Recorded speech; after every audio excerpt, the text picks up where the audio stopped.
அனைவருக்கும் வணக்கம். மகர ராசிக்காரர்களுக்கு மகாலய அமாவாசை என்று சொல்லக்கூடிய இந்த மகாலய அமாவாசை தினத்தை அனுசரிப்பதால் எப்பேற்பட்ட மாறுதல்கள் ஏற்பட போகின்றன என்று பார்க்கும்போது, நவகிரக பெயர்ச்சியால் ஒவ்வொரு ராசிக்காரர்களுக்கும் எப்பேற்பட்ட பலன்கள் கிடைக்கும், இறை வழிபாட்டை எப்படி மேற்கொள்ள வேண்டும், நவகிரக வழிபாட்டை எப்படி மேற்கொள்ள வேண்டும், வாஸ்து மற்றும் இந்த தருணத்துல மகாலய அமாவாசை வழிபாட்டை எப்படி மேற்கொள்வது என்பது குறித்த விரிவான தகவலை நம்மளுடைய இணையதளத்தில் பதிவிட்டுள்ளோம். அதையும் பாருங்கள், தங்களுக்கு பயனுள்ளதாக அமையும். அதற்கான லிங்க் டிஸ்கிரிப்ஷன் பாக்ஸ்லையும் சேனல் பேஜ்லையும் இருக்கு, மறக்காம விசிட் பண்ணுங்க.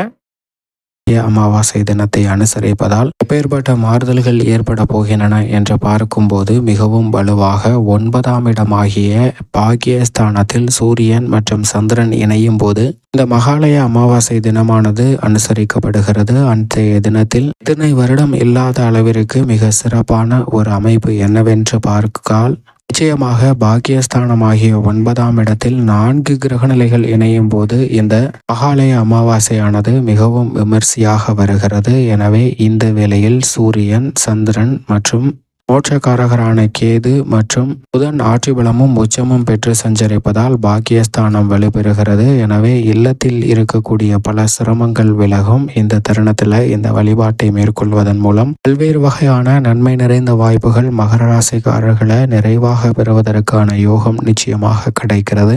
இந்த வழிபாட்டை எப்படி மேற்கொள்ள வேண்டும் என்றால், அமாவாசை தினத்தன்று அதிகாலையிலே எழுந்து நீராடிவிட்டு அருகாமையில் உள்ள நீர்நிலைக்கு சென்று குளித்துவிட்டு திதி கொடுத்துவிட்டு அருகாமையில் உள்ள ஆலயம் சென்று வழிபாடு மேற்கொள்ளலாம். அது மட்டுமல்லாது அன்றைய தினத்தில் இந்த வழிபாட்டை நிறைவு செய்வதற்கு முன் நிச்சயமாக காகத்திற்கு உணவு படைக்க வேண்டும். அதற்கு பிறகு இந்த விரதத்தை நிவர்த்தி செய்யலாங்க. அது மட்டுமல்லாது அன்றைய தினத்தில் அன்னதானம் கொடுப்பது மிகப்பெரிய அளவில் நன்மையை உங்களுக்கு பெற்றுத்தரும். இந்த வழிபாட்டை யார் மேற்கொள்ளலாம் என்று பார்க்கும்போது, தாய் தந்தை இல்லாத நபர்கள் இந்த வழிபாட்டை மேற்கொள்ளலாம். தாய் தந்தை இல்லாத பெண்கள் இந்த வழிபாட்டை மேற்கொள்ளக்கூடாது. சகோதரர் இருக்கும்போது, தாய் தந்தை இருக்கக்கூடிய நபர்கள் தந்தை வழிபாட்டை மேற்கொள்ளும் போது அவர்களுடன் இருப்பது நிச்சயமாக சிறப்பான ஒன்றாக பார்க்கப்படுகிறது. இந்த வழிபாட்டை மேற்கொள்வதால் முன்னோர்களுடைய ஆசீர்வாதம் நிறைவாக கிடைக்கும். பித்ரு கர்மா விலகும். பூலோகத்திலிருந்து பித்ருலோகம் செல்லும் போது முன்னோர்களுடைய ஆசீர்வாதத்தை நிறைவாக பெறுவதற்கான முதன்மையான யோகமும் மகர ராசிக்காரர்களுக்கு நிறைவாக கிடைப்பதற்கான வாய்ப்பு உண்டு. எனவே நிச்சயமாக இந்த வழிபாட்டை சரியான முறையில் மேற்கொள்ளுங்கள். பல்வேறு வகையான நன்மைகள் நிச்சயம் மகர ராசிக்காரர்களை தேடி வரும்.